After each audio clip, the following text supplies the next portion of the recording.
এটা কোনো কল্পনার জায়গা না। এখানে বলা হয় সেই সব ঘটনা যেগুলো মানুষ এখনো ব্যাখ্যা করতে পারেনি। শুরু হচ্ছে ভয়ের আড্ডা।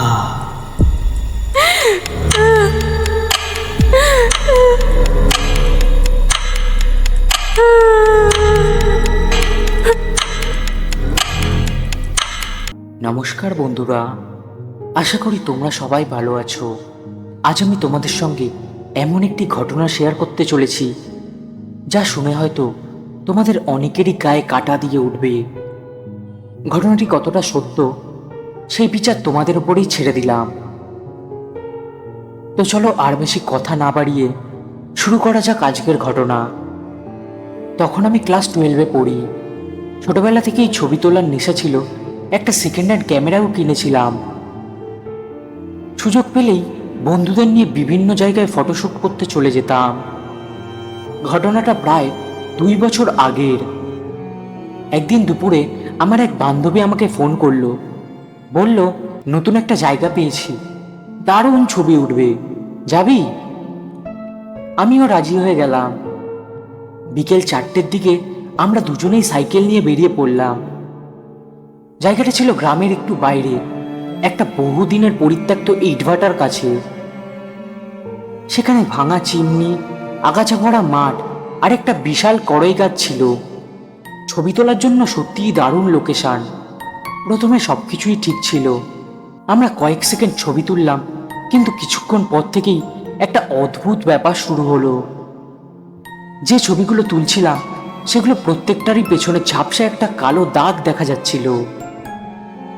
আমি ভেবেছিলাম লেন্সে হয়তো ময়লা লেগেছে, তাই লেন্স পরিষ্কার করলাম, তারপর আবার ছবি তুললাম। কিন্তু সেই একই কালো দাগ। এর মধ্যেই আমার বান্ধবী বলল, তুই একটা গন্ধ পাচ্ছিস? আমি নাক টেনে বললাম, হ্যাঁ, যেন কিছু একটু পুড়ছে। চারিদিকে তাকালাম, কোথাও কোনো আগুন নেই, তবু পোড়া গন্ধটা ক্রমশ বাড়ছিল। আমরা ভাবলাম আর একটা ছবি তুলে চলে যাব। ঠিক তখনই আমার ক্যামেরাটা নিজে থেকেই বন্ধ হয়ে গেল। ব্যাটারিতে একদম ফুল চার্জ ছিল। আমি অবাক হয়েই সেটা অন করার চেষ্টা করছিলাম। এমন সময় আমার বান্ধবী হঠাৎ আমার হাত চেপে ধরল। তখন ওর হাত যেন বরফের মতো ঠান্ডা। ও কাঁপা গলায় আমাকে বলল, ওদিকে দেখ।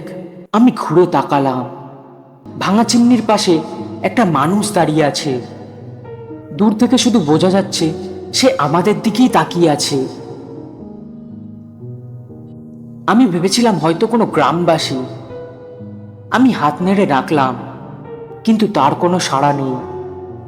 আমরা দুজনেই কয়েক পা এগিয়ে গেলাম, আর ঠিক তখনই লোকটা যেন ধোঁয়ার মতো মিলিয়ে গেল। আমরা দুজনেই থমকে গেলাম। এক মুহূর্ত আর সেখানে দাঁড়াইনি। তাড়াতাড়ি সাইকেল নিয়ে বাড়ি ফিরে এলাম। সেদিন রাতে আমি বাড়ি একাই ছিলাম, খাওয়া দাওয়া করে ঘুমাতে যাচ্ছিলাম। এমন সময় মনে পড়ল ক্যামেরাটার কথা। ব্যাগ থেকে বের করে অন করতেই দেখি ব্যাটারি ঠিকঠাকই আছে, পুরো ফুল চার্জ। আমি ছবিগুলো দেখতে শুরু করলাম। প্রথমে কয়েকটা ছবি স্বাভাবিক, তারপর একটা ছবিতে আমার চোখ আটকে গেল।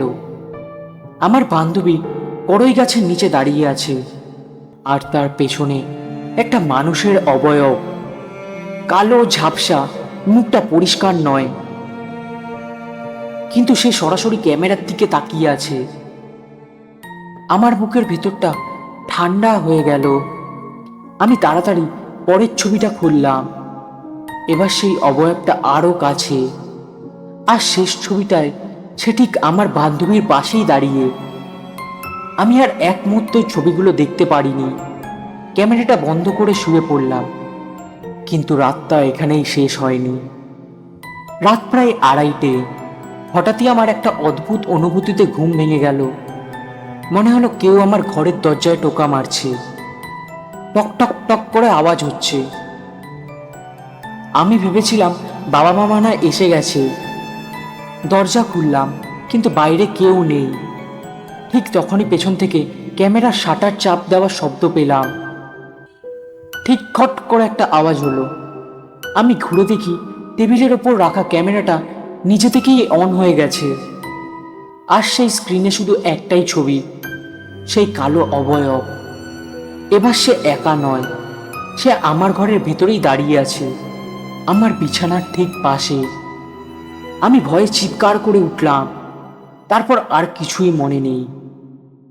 পরদিন সকালে সব কথা বাড়িতে বললাম। বাবা আমাকে নিয়ে গ্রামের এক বয়স্ক লোকের কাছে গেলেন। তিনি সব শুনে বললেন, যেখানে তোরা ছবি তুলতে গিয়েছিলি, বহু বছর আগে সেখানে ইটভাটার চিমনি ভেঙে এক শ্রমিক মারা গিয়েছিল। তারপর থেকেই অনেকেই ওই জায়গায় অদ্ভুত কিছু দেখেছে।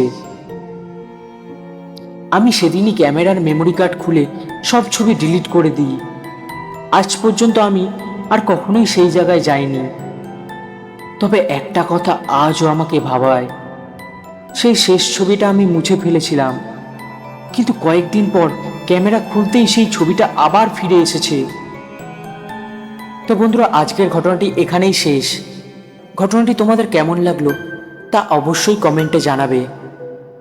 আর তোমাদের জীবনেও যদি এমন কোনো অদ্ভুত ঘটনা ঘটে থাকে, সেটাও আমার সঙ্গে শেয়ার করতে পারেন। ভালো থাকবেন, সুস্থ থাকবেন। আবার দেখা হবে নতুন কোনো ঘটনা নিয়ে।